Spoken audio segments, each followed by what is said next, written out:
नमस्कार. मी चिंतामणी सहस्रोदे.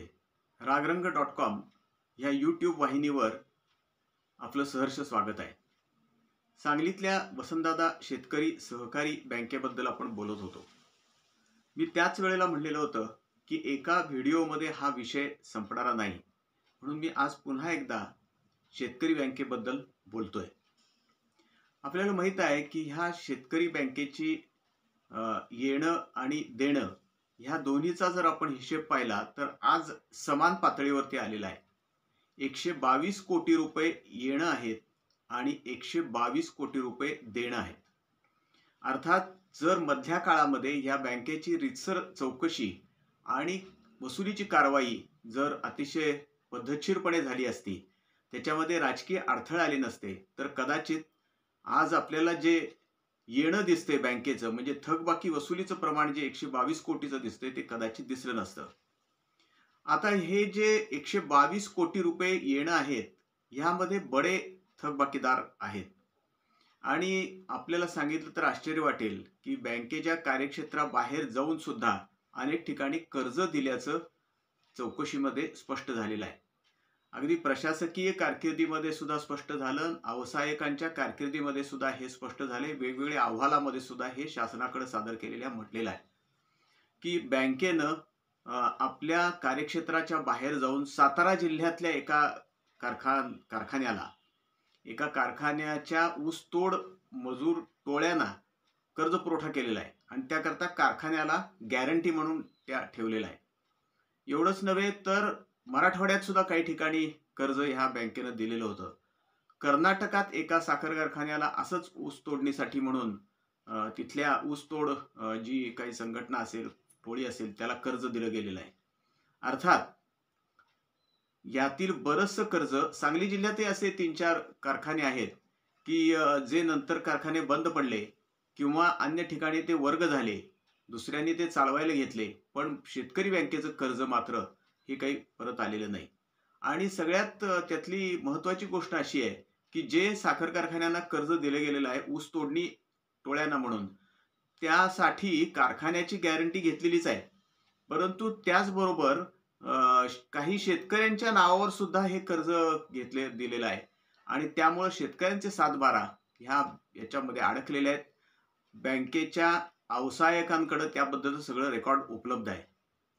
तर ही कारखान्यांच्या वसुलीबद्दलची परिस्थिती आहे. अर्थात स्मृती पाटील ज्या व्यावसायिक आहेत त्यांनी मात्र हे कर्ज सुद्धा वसूल करायचा एक जोरदार प्रयत्न चालवलेला आहे.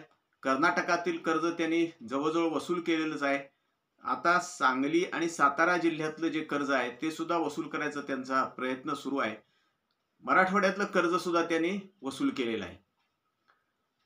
दुसरी कर्ज आहेत ती काही मोठ्या व्यक्तींकडे आहेत आणि त्याकरता सुद्धा वसुलीचे मोठमोठे दावे दाखल केलेले आहेत. लिलावाच्या काही लोकांना नोटिसा त्यांनी दिलेल्या होत्या व्यावसायिकांनी आणि त्या लिलावाच्या नोटिसा दिल्यानंतर काही लोकांनी गडबडीनं कर्ज भरलेलं आहे. काहींनी मी मागच्या व्हिडिओमध्ये म्हणलं तसं मधल्या काळात जो खेळ चालला होता, चौकशी सुरू चौकशी बंद, या काळामध्ये काही जणांनी आपली ती बँकेकडे गहाण ठेवलेली मालमत्तेची विल्हेवाट लावलेली होती, ती विकलेली होती. त्यामुळं प्रशासनाचा किंवा व्यावसायिकांचा त्या ठिकाणी नाईलाज झाला, परंतु तरी सुद्धा जेवढं वसूल करता येईल तेवढं वसुलीचे प्रयत्न चालू आहेत. अनेकांना त्या संदर्भातल्या नोटिसा दिलेल्या आहेत आणि या संदर्भात शासनानं तर स्पष्ट आदेश पूर्वी पण दिलेले आहेत आणि न्यायालयामध्ये सुद्धा या संदर्भात दावे दाखल झालेले आहेत. त्यामुळं हे कर्ज कुणालाही चुकणार नाही असं एकूण चित्र आहे. या शेतकरी बँकेचे सगळ्यात मोठे ठेवीदार जर कोण असेल तर ते सांगली, मिरज, कुपवाड महापालिका आहे. म्हणजे 122 कोटी रुपयाच्या ठेवी द्यायच्या आहेत शेतकरी बँकेनं ठेवीदारांच्या. त्यामध्ये जे छोटे ठेवीदार होते, म्हणजे आपल्याला माहित असेल की पूर्वी 1 लाखापर्यंतची मर्यादा होती ठेवी करता, ते ठेवीदारांना पूर्वीच पैसे पहिल्या सुरुवातीच्या टप्प्यातच दिले गेले ते. त्यानंतर जे पैसे वसूल झाले जवळजवळ 42 कोटी रुपये व्यावसायिकांच्या काळात वसूल झाले गेले. म्हणजे स्मृती पाटील यांनी व्यावसायिक म्हणून काम करताना जे काही पैसे वसूल केले ते 42 कोटी रुपये त्यांनी वसूल केले होते. ते सुद्धा 1400 खातेदारांना 1400 ठेवीदारांना हे पैसे परत करण्यात आले आणि ते सुद्धा ऑनलाईन पद्धतीनं दिले. त्यांनी बँकेत सुद्धा येण्याची गरज नाही. तुम्हाला ऑनलाईन पद्धतीनं तुम्हाला पैसे दिले जातील असं त्यांनी सांगितलं आणि त्याप्रमाणे ते पैसे दिले गेले. आता सांगली, मिरज आणि कुपवाड या महापालिकेचे जे पैसे अडकलेले आहेत ते मूळचे पैसे आहेत 32 कोटी रुपये आणि व्याजासकट आता त्याची रक्कम बरीच झालेली असेल. कदाचित ती 40-45 कोटी रुपयापर्यंत गेलेली असेल. तर ह्या रकमेची वसुली महापालिका कशी करणार हा खरा प्रश्न आहे. आज आज तरी त्याच्यावरती कोणता तोडगा नाही. याचं कारण असं आहे की महापालिकेसारख्या निमसरकारी संस्थेला कुठल्याही सहकारी किंवा खाजगी बँकेमध्ये ठेवी ठेवता येत नाहीत, पैसे ठेवता येत नाहीत. एवढंच नव्हे तर कोणते व्यवहारही त्यांना तिथं करता येत नाहीत. त्यांनी राष्ट्रीयकृत बँकेतच व्यवहार केले पाहिजे असा स्पष्ट शासनाचे निर्देश आहेत, असा नियम आहे रिझर्व्ह बँकेचा. त्यामुळं त्यावेळेला ज्यांनी हे पैसे महापालिकेच्या ठेवी त्याच्यामध्ये काही प्रॉव्हिडंट फंडाच्या वर सुद्धा रकमा होत्या. ह्या रकमा ज्या ठेवलेल्या आहेत ह्याच मुळात बेकायदेशीर ठेवलेल्या आहेत. त्यामुळे हे पैसे वसूल होणं फार कठीण आहे. तरी सुद्धा या संदर्भात ज्यांनी सतत पाठपुरावा केला ते ज्येष्ठ सामाजिक कार्यकर्ते विद बर्वे यांच्याशी मी याबद्दल चर्चा केली. ते असं म्हणले की जरी कितीही असलं तरी सुद्धा जरी यांनी बेकायदेशीरपणे ठेवी ठेवल्यात हे जरी खरं असलं तरी सुद्धा बर्वे यांचं म्हणणं असं आहे की हे पैसे वसूल होणारच, हे पैसे द्यावेच लागतील. जेव्हा बँकेची सगळी वसुली पूर्ण होईल आणि सर्वात शेवटचा ठेवीदार म्हणून का विना पण सांगली, मिरज, कुपवाड महापालिकेला हे पैसे बँकेला परत करावेच लागतील.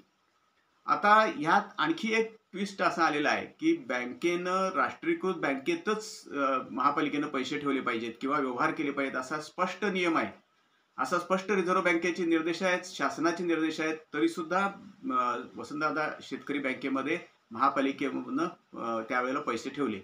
आता त्यावेळेला ज्यांनी हा ठराव केला असेल ते पदाधिकारी, ते नगरसेवक आणि अधिकारी यांच्याकडून ह्या पैशाची पण वसुली करावी अशी मागणी बर्वे आणि त्यांच्या काही सहकार्यांनी शासनाकडे केलेली आहे. न्यायालयातही या संदर्भात तक्रारी चालू आहेत. त्याचं पुढं काय होतंय ते आज काही आपल्याला सांगता येत नाही. परंतु सगळ्यात महत्वाची गंभीर गोष्ट अशी आहे की एकदा तुम्ही राष्ट्रीयकृत बँकेतले पैसे काढून सहकारी बँकेत ठेवायची चूक केल्यानंतर सुद्धा या महापालिकेनं पुन्हा तशीच चूक काही महिन्यांपूर्वी केली अशी पण आता माहिती आणि त्या संदर्भातल्या काही बातम्या सुद्धा वृत्तपत्रात प्रसिद्ध झालेल्या आहेत. पुन्हा त्यांनी अशाच ठेवी काढून घेतल्या राष्ट्रीयकृत बँकातल्या आणि त्या एका सहकारी नव्हे तर काही खाजगी बँकेत सुद्धा ठेवल्यात अशी एकूण ती बातमीमध्ये सुद्धा म्हणलेलं होतं आणि तशी तक्रार पण झालेली आहे. आता खरं म्हणजे एवढा सगळा प्रकार घडल्यानंतर पुन्हा जर असा प्रकार जर घडलेला असेल, खाजगी बँकेमध्ये जर पैसे ठेवलेले असतील महापालिकेचे, तर आत्ताचे जे नवे आयुक्त आलेले आहेत सत्यम गांधी यांनी या प्रकरणाची खरोखरच सखोल चौकशी केली पाहिजे आणि कुणी कुणी हे सगळं प्रकार करायला कारणीभूत ठरलेलं आहे त्यांच्यावरती त्या संदर्भामध्ये कारवाई केली पाहिजे अशी आता नागरिकांची मागणी आहे. विद बर्वे यांनी सुद्धा ह्या संदर्भात तक्रार करणार असल्याचं सांगितलं. आता जे शेतकरी बँकेचे पैसे वसूल करायची प्रक्रिया आहे ती सुद्धा अवसायक म्हणून स्मृती पाटील यांनी फार गतीनं राबवलेली आहे. आपल्याला माहित असेल सांगली मिरज रस्त्यावर या बँकेची मुख्य कार्यालयाची इमारत होती. त्या इमारतीचा लिलाव काढायचा निर्णय झालेला होता. तो लिलाव सुद्धा काही कारणांमुळे, कुणी सूचना दिल्यामुळे, कुणी तोंडी सांगितल्यामुळे तो लिलाव अनेक दिवस रेंगाळलेला होता. काही 4-5 वर्ष रेंगाळला होता. तो सुद्धा त्याला गती देऊन शासन दरबारी खटपट करून ती शेवटी लिलाव काढण्यात आला. त्यामुळे ते काही पैसे बँकेकडे जमा झाले. आता बँकेची मुख्य कार्यालय किंवा बँकेचं कामकाज चालतं ते मार्केट यार्ड मधल्या त्यांच्या जुन्या मुख्यालयामध्ये. पूर्वी मार्केट यार्ड मध्येच हे जुनं मुख्यालय होतं, तिथं आता चालतं. याशिवाय बँकेच्या 32 शाखा राज्यात आहेत. त्या शाखांचं सुद्धा सगळं व्यवस्थित ऑडिट करून घेऊन त्याची सगळी आकडेवारी एकत्रित करून घेऊन काही मालमत्ता आहेत बँकेच्या त्याचे सुद्धा विक्री करण्याबाबत आता खटपट सुरू आहे. तर अशी गंमत आहे की काही ठिकाणी अनेक इमारतीच्या बँकेच्या काही भाड्यानं होत्या आणि काही मालकीच्या जागेत होत्या. तर त्या मालकीच्या जागांची सुद्धा टायटल अनेक ठिकाणी क्लिअर नव्हती, ती सुद्धा क्लिअर करून घेण्यात आली आणि मग आता त्याच्या विक्रीच्या व्यवहाराला सुरुवात होईल. बँकेतल्या ठेवीमध्ये मी सांगितलं की सर्वात मोठे ठेवीदार म्हणजे सांगली मिरज कुपवाड महापालिका आहे. परंतु काही ठेवीदार असे आहेत की त्यांनी त्यावेळेला मोठ्या प्रमाणावर ठेवी ठेवल्या. 30% जवळजवळ लाभांश मिळत होता, या कारणानं ठेवल्या. काही राजकीय कारणानं काही ठेवी ठेवलेल्या असतील. कर्ज पण तशीच काही राजकीय कारणानं वाटली गेली ती तशी ठेवी पण ठेवल्या गेल्या.